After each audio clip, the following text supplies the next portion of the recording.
Welcome back to the Deep Dive, where we crack open sources, pull out the juiciest insights, and tailor them just for you. Great to be here. Today, we're doing something a little different, actually. Kind of a meta deep dive, you could say. Yeah, looking at the process itself. Exactly. How we approach knowledge. And our source, well, it's a big one. Philosophical Investigations by the legendary Ludwig Wittgenstein. Oh, absolutely. A giant. Now, here's the twist for today, the interesting bit. Our source material. It isn't a typical document, brimming with text. Right. Instead, we've got this unique challenge. Our sources are basically conceptual placeholders. You have to imagine repeated images where normally all the detailed text of Wittgenstein's work would be. Like a template without the content filled in. Precisely. So our mission today is to explore how we even start to understand a foundational work like this one. And what we can learn about deep diving itself. Yes. Even when the content is given to us in this, well, really abstract way. It's kind of like being handed a fancy menu, but the kitchen's closed. Yeah, but you still learn something from that menu, right? About the restaurant, the style. Exactly. There's still a lot we can figure out. Okay, so let's just unpack this unusual situation. We're talking about Philosophical Investigations, a monumental work, and its author, Ludwig Wittgenstein. For those listening who might not know, could you give us a quick sketch? Who was Wittgenstein? And, maybe more importantly for today, what does a title like Philosophical Investigations even tell us before we see a single page? That's a great place to start because, the title itself, Philosophical Investigations, it immediately signals something specific. Okay. It suggests a really serious methodical inquiry, like a deep dive, you might say, into some very fundamental concepts in philosophy. So not just stating answers, but investigating. Exactly. It implies it's less of a definitive answer book and much more about the journey through the problems. It's about the process of untangling things. Okay. And Wittgenstein himself? Well, Ludwig Wittgenstein was, easily one of the 20th century's most influential philosophers. Hugely important. In what areas particularly? Especially in philosophy of language, logic, philosophy of mind. His work really changed the game in those fields. So just hearing that title, Philosophical Investigations, by him. Right.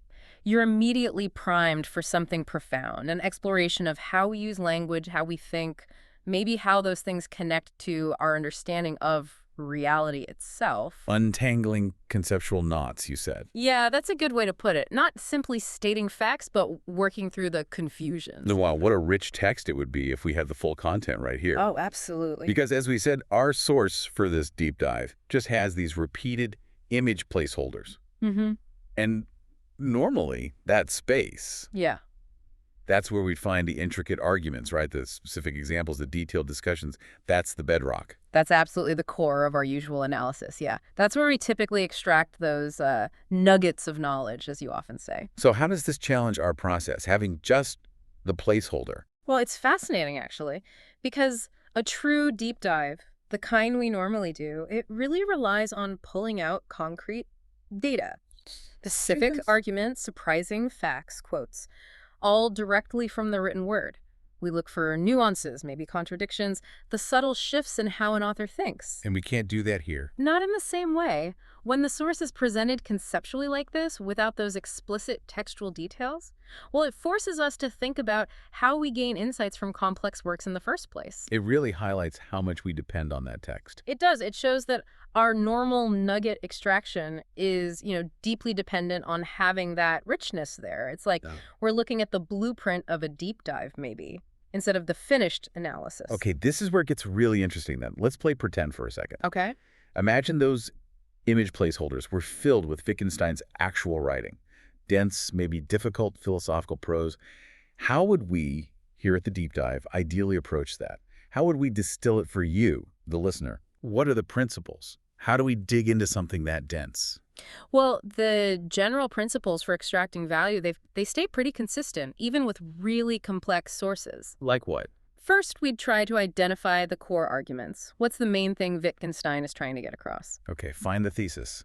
Sort of. For philosophical investigations, for example, a huge insight we'd definitely explore is his idea of language games. Ah, I've heard of that. It's this really revolutionary idea that the meaning of words isn't fixed, like in a dictionary definition alone, but comes from their use, how we use them in specific contexts. Like pieces in a game. Exactly, like pieces in a game. The rules depend on the game you're playing, so we trace how he uses different examples to show that. And uncover the questions he's tackling. Yes. What are the underlying questions? Why do we get so confused about certain philosophical problems? What role does language itself play in creating that confusion? So the goal is simplification, finding the aha moments. Pretty much. To simplify these complex ideas, find those moments where a new perspective just clicks, and then connect them to a broader understanding for the listener. Making it relevant. Right. We'd be sifting through paragraphs, looking for those surprising points, maybe counterintuitive ideas or really good analogies that make his abstract thoughts come alive. Okay, so stepping back again, thinking about our situation today with just the placeholders, what does all this mean? It sounds like there's still real significance in just identifying a source, knowing the title, knowing the author, even without the text right in front of us. Absolutely. It's like you said, knowing the name of a famous mountain. Yeah. Even if you haven't climbed it, you know it's a big deal. Yeah, and if we connect that to the bigger picture, it's actually crucial. The very mention of philosophical investigations by Ludwig Wittgenstein, it instantly tells you something important. But just It denotes a seminal work in philosophy. This isn't just some random book. It's a touchstone, a work that genuinely reshaped how philosophers think about really fundamental things. language meaning. Language meaning even what philosophy is or should be doing. So just knowing the type of source it is, a deep philosophical investigation that immediately sets expectation. You know what you're potentially getting into. Exactly. You expect deep analysis, probably intricate arguments, a really thorough conceptual exploration of fundamental problems, even without reading a single page. Just the title and author. Just recognizing the title and author primes you. It signals the intellectual weight, the historical importance of the ideas likely inside. It's that vital first step in understanding its place. It basically shouts, this is significant. And that, believe it or not, is our deep dive for today. A different kind, for sure. A very different kind. What an interesting exploration. Not just into a specific work, but really into, well, the nature of information itself, wouldn't you say? I think so, yeah. How we approach understanding. We've seen how merely recognizing the title and author of a foundational work like Philosophical Investigations is actually a crucial first step. It sets the stage. It really does. It sets the stage, establishes expectations, gives you a sense of the profound ideas likely waiting inside, even when, like today, the detailed content isn't immediately visible. The power of context. Yeah, absolutely. It just shows how powerful context can be, helping you gain valuable knowledge and perspective efficiently, even when you're faced with a bit of a conceptual puzzle like we were today. So for your final provocative thought to take away, think about this. How can merely knowing the title and author of a profound work like Philosophical Investigations spark your curiosity? How can it begin your own deep dive, even without reading a single page yet? What doors of thought does that initial recognition open for you? Does it urge you to explore further, something to ponder,